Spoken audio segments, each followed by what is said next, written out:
Mes sœurs, mes frères, bienvenue en cette méditation sur les textes de ce lundi 4 septembre 2023, en cette 22e semaine du temps ordinaire. Le jour du jugement s'avance vers nous aujourd'hui. Tous les textes de ce jour ont en effet à voir avec l'actualité de la présence de Dieu. L'Ancien Testament, par le psaume de ce jour, chante déjà la venue du Seigneur pour son jugement que toute la terre attend avec impatience. Lorsque le psalmiste s'écrie « Joie au ciel, exulte la terre, les masses de la mer mugissent, la campagne tout entière est en fête, les arbres des forêts dansent de joie devant la face du Seigneur, car il vient pour juger la terre. »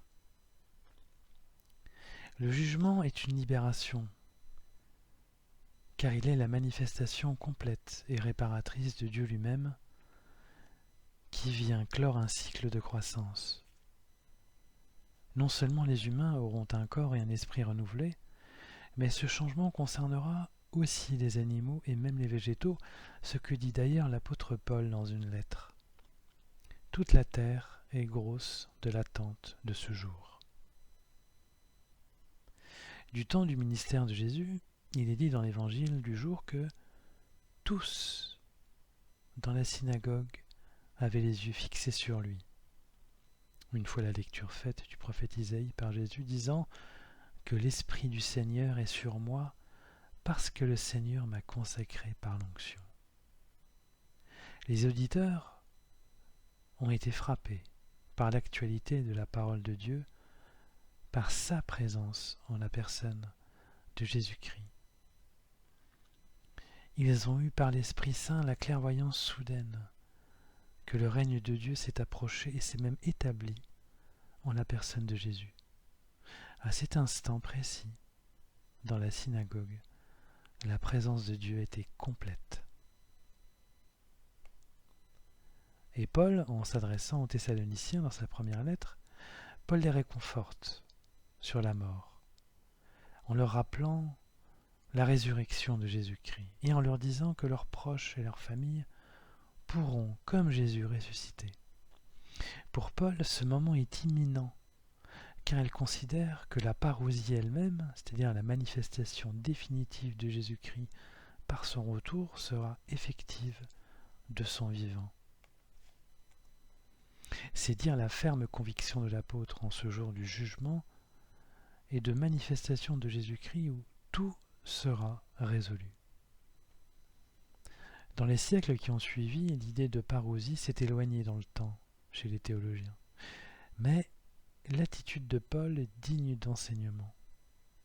Tout peut arriver à tout moment, comme nous l'enseigne la parabole des 10 vierges que nous avions médité les jours précédents.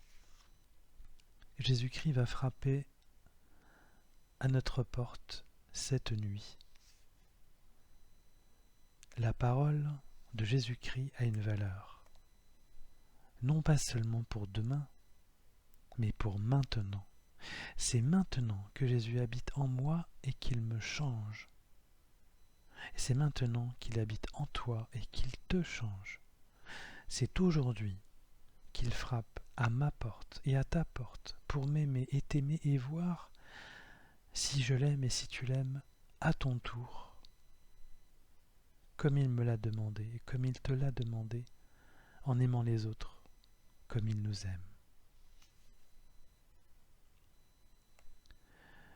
Une vie de chrétien qui diffère tout au lendemain est une vie bien terne, qui est comparable à tout ce que nous pouvons remettre au lendemain dans nos différentes occupations profanes. Sauf qu'ici, il est question d'amour. À quelqu'un qui vous aime de manière absolue et désintéressée, de manière divine, vous ne pouvez pas dire que vous attendez et que vous réfléchissez, car vous ne pouvez pas trouver mieux ni plus conforme comme amour à la volonté de Dieu. Paul avait ce sentiment de l'urgence de l'amour et de l'action que l'amour réclame, car Jésus l'a aimé et l'aime tellement qu'il ne peut pas considérer cet amour comme relatif, mais comme un absolu. C'est Dieu lui-même qui l'a appelé immédiatement dans cette fournaise amoureuse lorsqu'il était sur le chemin de Damas. Cet appel d'amour est aussi fait pour nous maintenant. Jésus-Christ nous appelle aujourd'hui.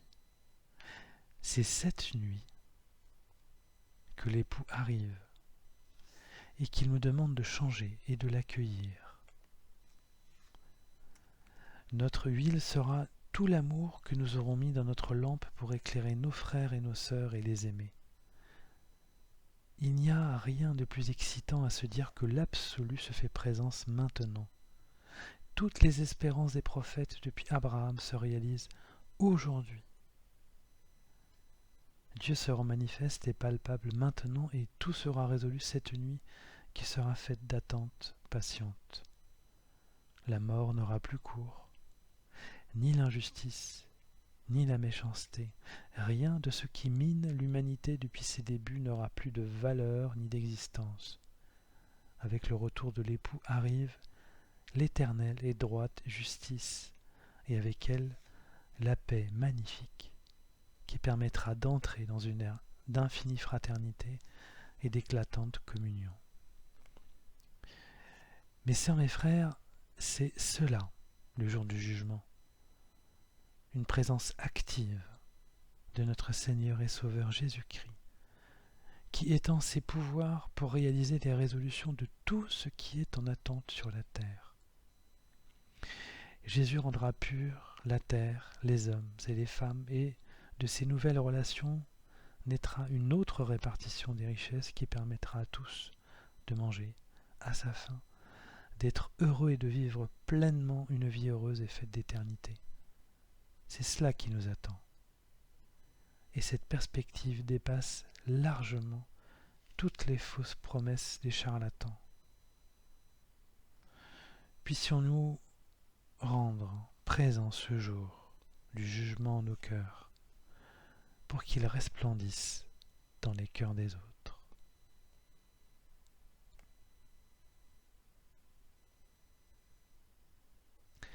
Mes sœurs, mes frères, après cet instant de méditation consacré au jour du jugement qui est aujourd'hui, je nous invite à la prière.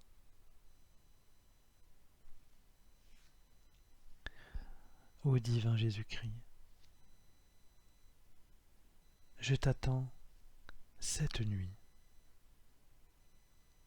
Puisses-tu me trouver éveillé et prêt à répondre à ton amour. Que ta présence soit pour moi une présence de chaque instant, par-delà le quotidien de mes occupations. Que ton jugement s'exerce par anticipation. J'accepte tout de toi. Fais de moi ce que tu veux, car je t'aime. Amen.